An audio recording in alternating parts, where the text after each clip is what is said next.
হ্যাঁ। বলছি আমাদের এই এলাকার একজন বীর শহীদ, আজকে জওয়ান শহীদ হয়েছেন, নিশ্চয় নিশ্চয় কোথায়? শুনেছেন, ওই ইয়েতে পাথরঘাটায়। হ্যাঁ, শুনেছি। ওখানে তো যাওয়া দরকার ছিল আমাদের, তার পাশে থেকে পরিবারের পাশে সমবেদনা জানানো তো উচিত ছিল। এখানে সিপিএম নেতৃত্ব ওখানে গিয়েছে, যোগাযোগ করছে ওরা, একটা বিজেপিকে একটা ব্যাকফুটে ফেলানোর চেষ্টা করছে।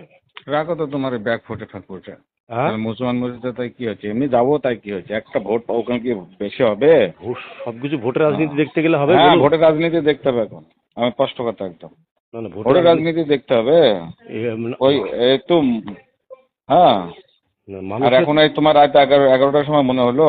না এটা তো না, সকালে বলতে পারতে না? সকালে না, আমি তো খবরটা পেয়েছি বেলা 2টোর সময় থেকে, দেখছি তাহলে বাড়িতে আলাদা আলাদা করছে।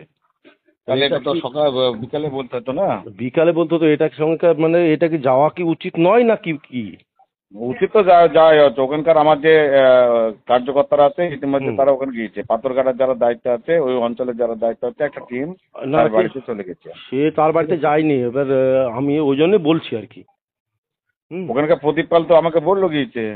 প্রদীপ পাল গিয়েছে, কেউ তো যায়নি ওখানে। ওখানে যা গিয়েছে সিপিএম এর লোক গিয়েছে শুনলাম, বিজেপির কে আচ্ছা, ওখানে শোনো প্রতিনিধি। তাহলে আমার আমার হ্যাঁ। ওসব জানা নেই। আমার তাহলে বলার কিছু নেই।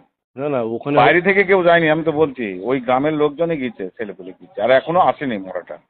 না, মরাটা না আসুক, পরিবারের হ্যাঁ। পাশে গিয়ে দাঁড়িয়ে অন্তত সহানুভূতিটুকু তো দেওয়া যেত, দেওয়া